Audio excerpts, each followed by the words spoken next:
Welcome to our shir, Parshas Matos Masai, Tafshin Pei Aleph. And we're going to talk a little bit about the inyan of the Nekama, the Milchama with the Midyonim, which HaKadosh Baruch Hu tells Moshe Rabbeinu, Vayidaber Hashem el Moshe Lemar, Nekoim Nikmas B'nei Yisrael, Me'es Midyonim. Take the Nekama, the revenge of the Bnei Yisrael from the Midyonim, Achet Teosef el Amecha. And then HaKadosh Baruch Hu puts in a clause, and he says, afterwards you're going to be gathered into your nation, which means this will be the last act of war that you're going to do, and then you're going to die. And then Moshe right away immediately goes, El Am Lamar, hey Chalsu, get ready, and we're going to choose people and we're going to go to war. And then the pasuk tells us, interestingly, Vayimasru, and they had to gather the people. And Rashi explains to us why he's saying they had to gather them. Normally they came running. Kadosh Baruch Hu's war, we want to be part of it, we want to help out, we want to volunteer. No drafts, we want to volunteer for the army, right? But it says they had to be dragged out. Why? Because they understood that there was a clause in what Kadosh Baruch Hu said. Hashem said, fight the war, and afterwards you'll go to... you'll be gathered onto your nation. Afterwards you're going to die. And they say, we don't want Moshe Rabbeinu to die.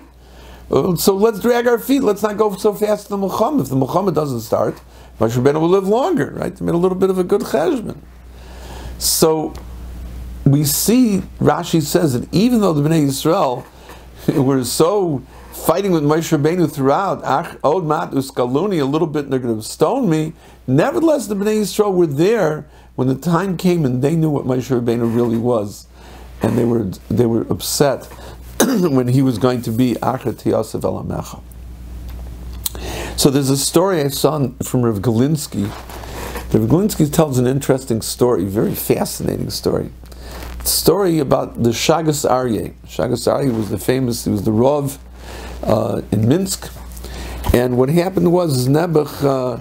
One Erev Shabbos, it says he was a takiv b'melucha. He was a takiv in his, and he, unfortunately, a Rav is too strong with the mispalim, and Nebuch, they threw him out. But they didn't just throw him out, they didn't just fire him or not renew his contract. But they sent him out, and they got a wagon, and in Erev Shabbos they put some food into the wagon, and they sent him out. And he went out with his wife, and where'd he go? And he had in there some wheat in order to make into bread, because he was makbid on chodosh. And we know there's a thing called chodosh, and there are people are makbid. Some are relying on the heter of the Bach, others don't rely on the heter. And he was makbid on yoshin, and he wanted to make sure that he should have yoshin. So he took along some wheat with him, but otherwise they had nothing. Mom's nothing, clothes on their back, as they say. And they went to a nearby town. And can you imagine? They looked for the mezuzah so they could ask for a place to stay. Such a tragic story. They came, in that house was the house of what he calls Blumka the Almana. Blumka the Almana, who lived there, a poor Almana that lived in that house. And the Shagas Aryeh says, we have nowhere to go. Would you take us for Shabbos? And she says, of course, come, whatever. I don't have much food, but whatever I got, it's yours. Okay, he says, could you do me one more favor? I have some wheat here, and could you bake for me 3 challahs? Take the wheat and bake 3 challahs, because I don't eat regular challahs. I have to have special yoshan, and therefore you'll do me a favor. Okay.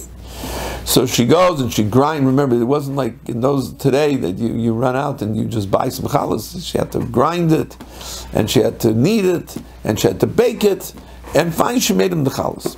And they stayed there for Shabbos. After Shabbos, the Shagas Aryeh turns to Blumka the Alman, and he says, you did me such a beautiful chesed. I want to give you a brach.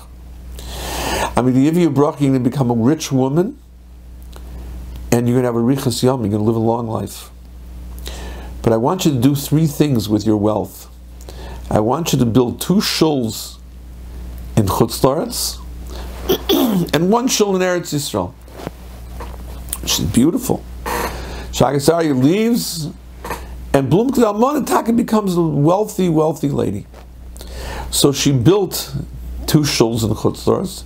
She built a shul called Blumke's Klois in Minsk, and she built another beautiful shul in Vilna. After a certain amount of time, she decides it's time to go to Eretz Yisrael and to build the 3rd shul that came from the bracha of the great Shagas Aryeh. So the Shagas Aryeh went on to become the Rav in Volozhin afterwards, and then his Talmud was Chaim Volozhin was a Talmud of the Shagas Aryeh, the famous Chaim Volozhin, the famous Shagas Aryeh, and he became a Talmud of the Shagas Aryeh. And after the Shagas Aryeh was nifter, he became the Rav in Volozhin. Okay, so Blumke, the Almana, comes to him one day and she says the whole story, and she says, "Now I want to go to Eretz Yisrael to be Mekayim, the 3rd part of the Havtacha that I told the Shagas Aryeh that I was going to do." And she wanted a letter from the Chaim Volozhin to the Talmidei Hagra, the students of the Gra who had settled in Eretz Yisrael in the late 1700s, and therefore it'll be easier for her to do. Even those days, even today, it's not so easy to emigrate to Israel and to become. You got to go through the klita process and become a citizen, so on. So she wanted it'll be easier for her if she has a letter from Chaim Volozhin to the Talmidei Hagra. So he tells her, he says, "What's the rush? What do you got to go now for?" She says, "What do you mean? I have to make have to get there. I have to get to Eretz Yisrael so I could go and I could take care of things, and I could take care of my Havtacha." He says, "What are you doing? You had a bracha for Arichas Yomim from the Shagas Aryeh, no less. And as soon as you go to Eretz Yisrael and you're becoming the 3rd part of your shlichus, that's it. Who knows if you'll have Arichas Yomim after that? Now, as long as you don't go to Eretz Yisrael, and they can't do anything to you." So she was Mekayim that, and she waited a long time until I guess she was much older, and then she went to Eretz Yisrael, and she lived in Eretz Yisrael, and she built a shul and a Shamnik Veres. Beautiful story. Oh, but there's a kasha. The kasha is l'chayru, when Moshe Rabbeinu was by the Rebbeinu Shalom, and he said, "Go do Milchama Midyon, and afterwards you'll die." He did it right away. So why didn't Rabbi Chaim Volozhin say to her, "We got to learn from Moshe Rabbeinu"? Moshe Rabbeinu said, "Oh, Gevaldik, you're going to Eretz Yisrael. Go Gesundheit." Just like Moshe Rabbeinu ran to do a mitzvah, ran to do the Ratzon Hashem, you should run to do the Ratzon Hashem. So why didn't Rabbi Chaim Volozhin do that? What's the difference? Why did Rabbi Chaim Volozhin say, "Take it easy"? Like the Yidden want to with Moshe Rabbeinu. So what's going on here? How do we understand this?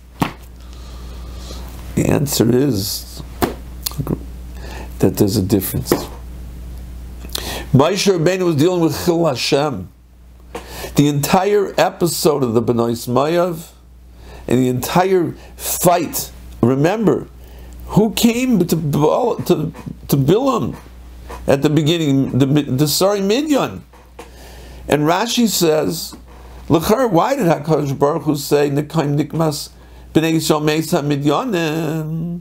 That you should go and get it from the Midyonim? You should say Mesa Moav, and the Moavim were the ones who were it was Bnos Moav.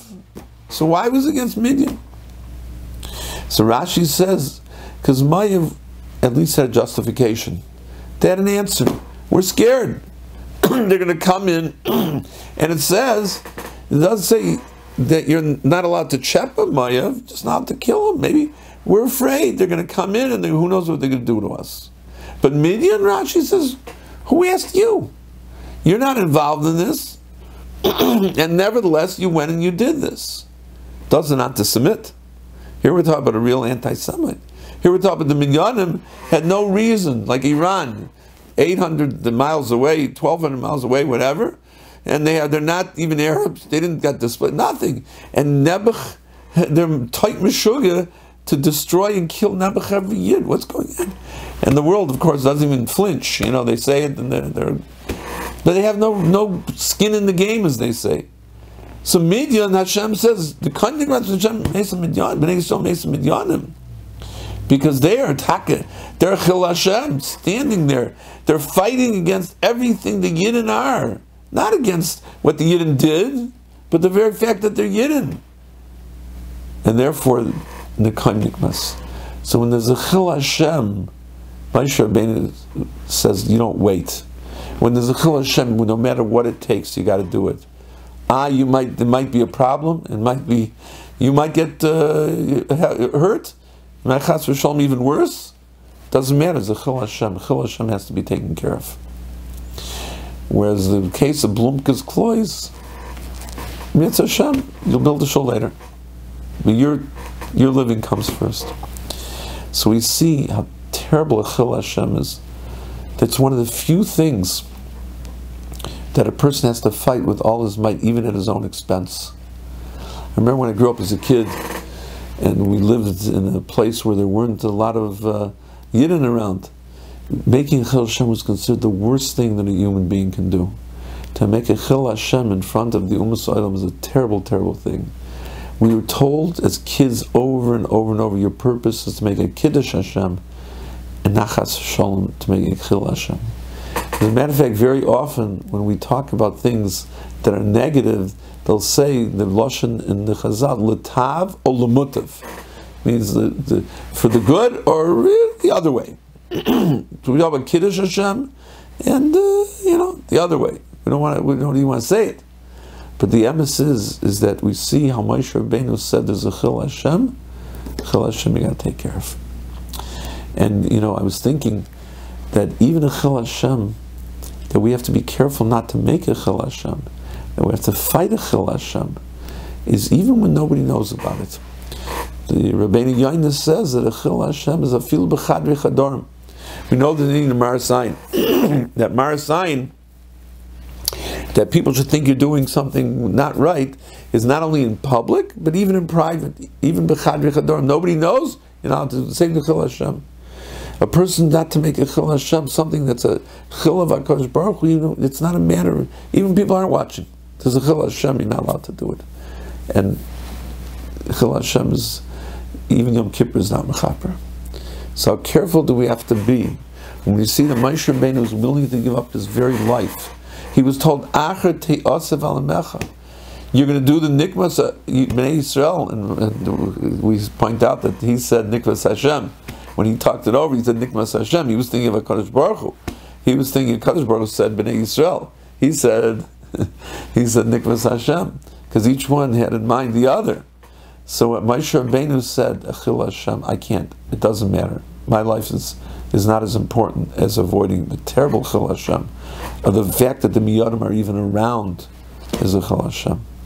So the Rabbi Hashem should give us the kayach from all the Chil Hashems that go on, the very Chil Hashem of anti-Semitism, the very Chil Hashem of unfortunately people who do what they're not supposed to, make a Chil Hashem, which is the way we usually understand it.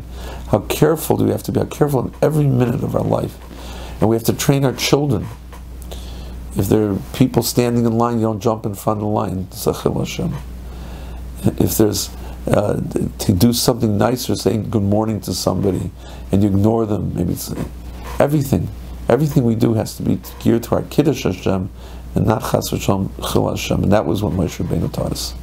Moshe Rabbeinu taught us that a Chil Hashem, there's nothing worse, and that's something that we have to make sure does not happen.